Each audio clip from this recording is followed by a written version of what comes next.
जय श्री कृष्ण।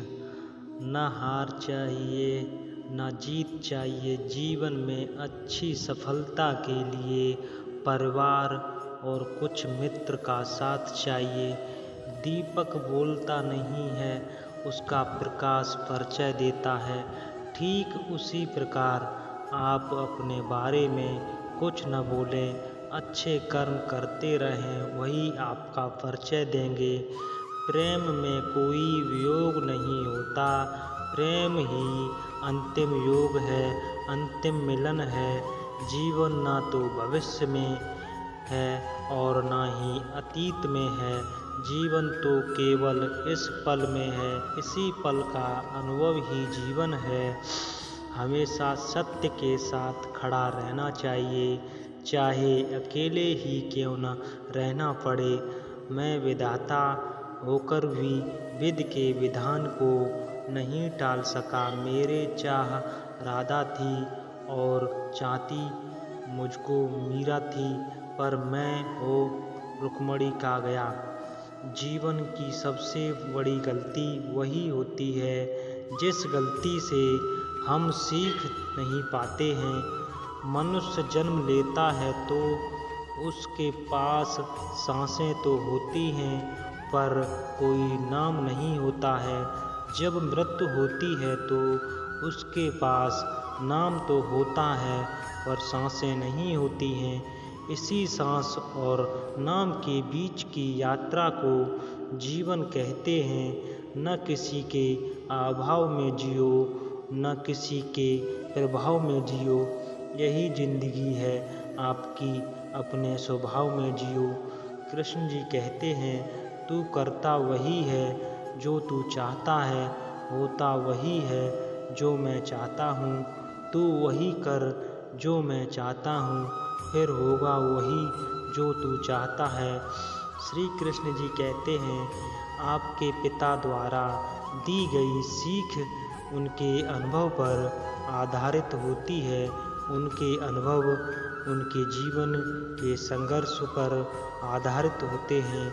इसीलिए आपके पिता द्वारा दी गई सीख आपके जीवन के किसी न किसी मोड़ पर आपके काम आती है। तुम्हारा क्या गया जो तुम रोते हो? तुम क्या लाए थे जो तुमने खो दिया? तुमने क्या पैदा किया था जो नाश हो गया?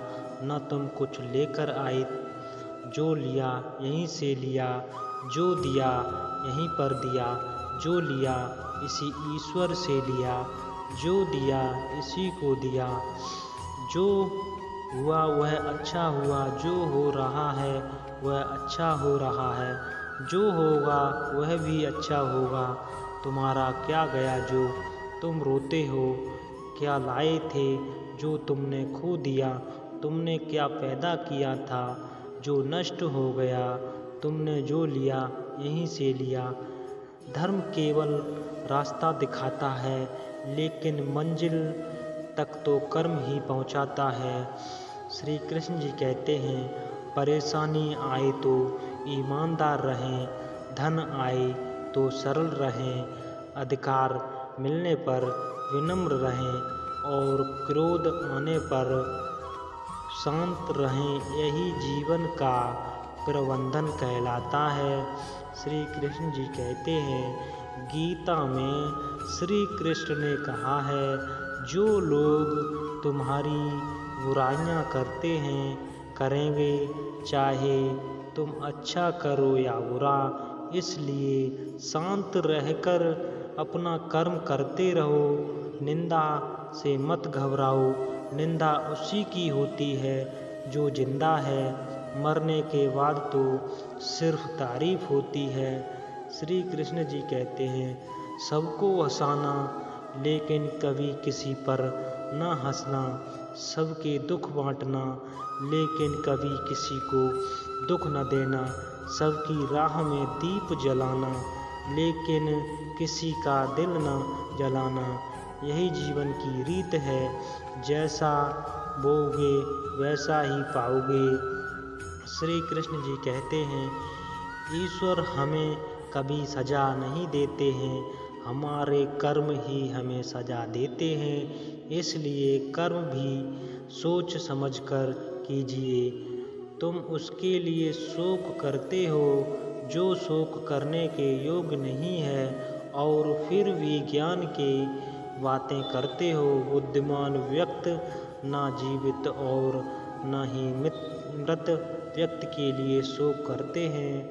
श्री कृष्ण जी कहते हैं, जिंदगी में दो लोगों का होना बहुत जरूरी है। एक कृष्ण जो ना लड़े फिर भी जीत पक्की कर दे, दूसरा कर्ण जो हार सामने हो फिर भी साथ ना छोड़े। ऐसा कोई नहीं जिसने भी इस संसार में अच्छा कर्म किया हो और उसका बुरा अंत हुआ हो, चाहे इस काल में हो या उस काल में। श्री कृष्ण जी कहते हैं, अच्छी किस्मत के लोग थोड़ा भी बुरा होने पर भगवान को कोसते हैं, और बुरी किस्मत के लोग थोड़ा भी अच्छा होने पर भगवान का स्मरण और धन्यवाद करते हैं। प्रेम का कोई अंत नहीं है, यह विरह से बढ़ता और आंसू से फैलता है। मुझे क्या परवाह जमाना क्या कहता है, मुझे ये पता है कि कान्हा मुझे अपना कहता है।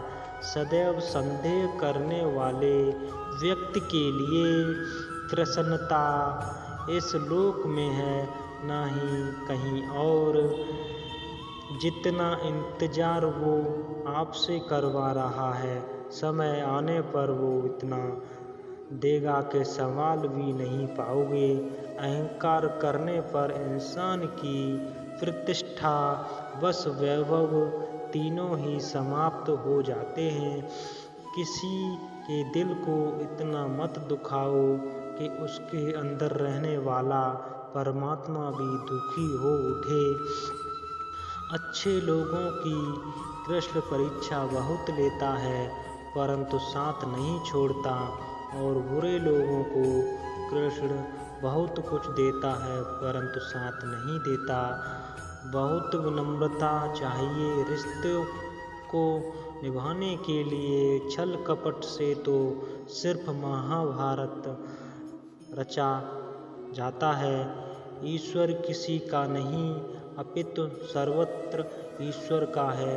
नरक के 3 द्वार हैं, वासना, क्रोध और लालच। याद रखना, और बुरे लोग सिर्फ समझाने से समझ जाते हैं। बांसुरी बजाने वाला कभी महाभारत नहीं होने देता।